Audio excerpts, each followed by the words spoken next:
So last night I was tossing and turning in my sleep, and I just woke up randomly about 2:30 a.m. And for some reason I logged on to Facebook. I rarely use Facebook. I'm usually an Instagram type of guy.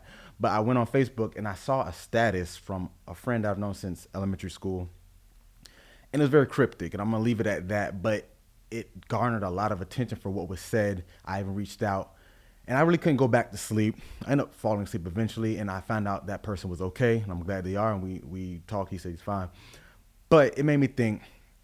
It's Men's Health Awareness Month, and I want to do something on this, but I've been doing all types of other content, and I also got my normal business, Mind Body One. So it may be one of the last days of the month, but better late than never, right?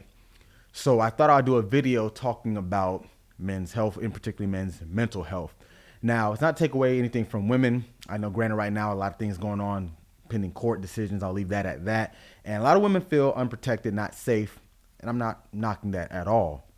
I mean, not a lot of times we talk about what men go through.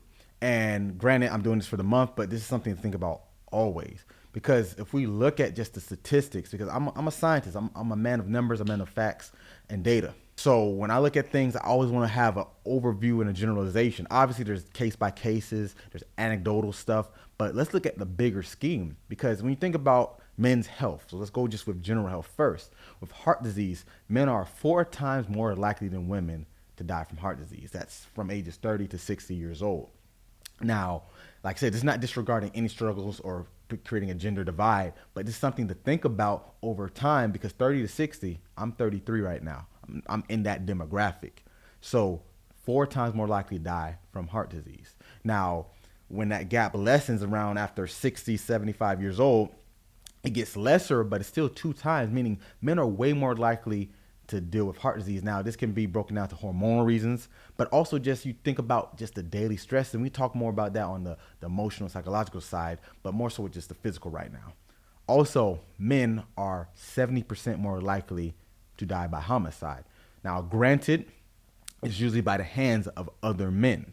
But when you think about it, women are also susceptible about 30%, but it's something that you got to think about. It's horrible when it happens to anyone. We talk about women who are unfortunately fall victim to this, but what about the men too? We got to think about that's a high number. And like you said, you can argue that it's mostly the men committing these atrocious crimes, but it's still an issue. It's still happening.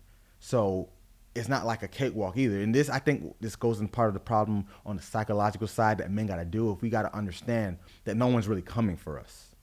And that's not knocking that say people don't care, because there's probably people in your family, but at a macro level as a society, I'm going to say it. Men are not getting as much regard. And you look at the overwhelming evidence that is going down, you can see it in plain sight. Also, with work-related deaths, we're 92% of that. That's overwhelmingly the majority. It's usually because men typically do more dangerous jobs. You talk about deep-sea fishing, one of the highest mortality rates. Construction, farming, because they use this very dangerous machinery. These are things that have a high mortality rate or even just a high injury rate. And the vast majority of those workers are men. And you see these accidents, 92%. That's a lot. So these are all things we think about from a physical standpoint. Now let's go over into the mental. So when it comes to suicide, men are 3 to 5 times more likely to commit it. Now, the interesting thing about that statistic is women are usually 4 times more likely to attempt, but we're 5 times more likely to be successful. Why is this? You can ask a lot of questions when it comes to this, but one of the biggest reasons is men usually do more violent things to end their lives. We're talking about hanging, shooting themselves. These are mostly finite ends to someone's life. If you jump off a building, depending on how high it is, that can definitely be a factor, but you can survive depending on how high it is. But a gunshot wound or hanging yourself typically is going to end. And this is not saying much in regards to why. This is just what's happened. This is what's occurring. We're choosing these violent ways. So that must speak to why would someone be so aggressive in wanting to end their life? But you got to look at the psychological aspect. Everyone deals with pain, emotions, depression, anxiety, worry, stress. A lot of times deal with people supporting a family, and that burden, traditional standards say men are providers, protectors, and that's fine. I'm all for traditional standards. I'm big on that. That's how I was raised. But a lot of times we're not giving any leeway, and that's fine. But you got to think about it. If you deal with that so much, you're expected to be the leader, the provider, the protector. That's a lot of roles, and it's okay to have those roles. But are you giving them their reassurance? Are you making them feel better? Because a lot of men don't feel appreciated. That's in relationships, out relationships, friends to friends, even male to male. Because a lot of times men don't really communicate well with their emotions, not because they don't want to. Either it's not accepted or it's played off. Some friends might just joke about it, but deep down they're really feeling it. Or they might feel too tough to get that vulnerable. And even with the opposite sex, being vulnerable with the opposite sex, I've seen this on social media where I've seen some of the toughest guys I know vent and they get told, oh, suck it up, man up.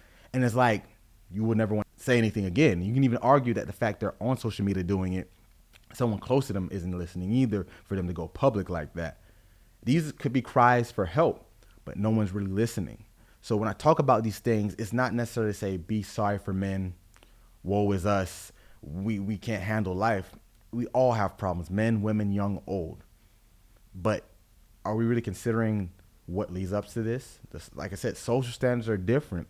I always talk about in my talks about there's no more saber-toothed tigers. Now that the roles have changed, women are more independent, more financially stable, but a man's still expected to do a lot of the same things. And you can argue traditionalism versus modernism. I'm all for it. It's great, whatever side you choose.